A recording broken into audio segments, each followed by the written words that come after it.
বঙাইগাঁও জিলাৰ অন্তৰ্গত বৈতামাৰী আৰক্ষী চকীৰ অন্তৰ্গত ধনতলা অঞ্চলত এগৰাকী নৱম শ্ৰেণীত অধ্যয়ন কৰি থকা খিলঞ্জীয়া কোচ ৰাজবংশী সম্প্ৰদায়ৰ এগৰাকী ছোৱালীক যুৱকে অপহৰণ কৰি লৈ যায় বুলি আজি তেওঁলোকৰ পৰিয়ালে আমাক মাতি তেওঁলোকৰ পৰিয়ালে আমাক জনাইছে। আমি তেওঁলোকৰ পৰিয়ালৰ লগত একেলগে আহি আমি বৈতামাৰী চকীত এজাহাৰ দাখিল কৰা হ'ল।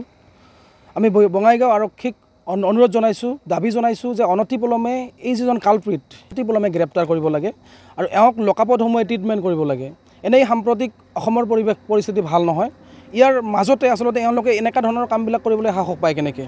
গতিকে এওঁলোকক অনতিপলমে বিচাৰি আনিব লাগে, য'তেই নাথাকক, স্বৰ্গ মৰ্ত পাতাল য'ত নাথাকক, কাৰণ এগৰাকী নাবালিকা খিলঞ্জীয়া অসমীয়া কোচ ৰাজবংশী সম্প্ৰদায়ৰ এগৰাকী ছোৱালীক তেওঁ অপহৰণ কৰিবলৈ তেওঁ আপোনাৰ সাহস পাইছে।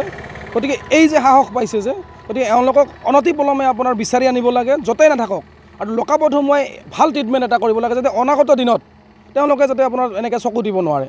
গতিকে আমি বঙাইগাঁও আৰক্ষীক অনুৰোধ জনাইছোঁ, বৈতামাৰী আৰক্ষীক অনুৰোধ জনাইছোঁ, অনতিপলমে এই ল'ৰাজনক বিচাৰি লৈ আহিব লাগে, ট্ৰিটমেণ্ট কৰিব লাগে। আৰু সেই অঞ্চলৰ যিবিলাক মানুহ আছে সেই মানুহবিলাকক আমি অনুৰোধ জনাইছোঁ, এওঁৰ যদি ক'ৰবাত খবৰ পায় অনতিপলমে আৰক্ষী থানাত খবৰ দিয়ক।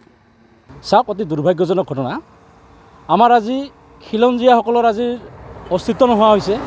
আজি আমাৰ মা ভনী ৰাস্তাত ওলাব নোৱাৰা হৈছে।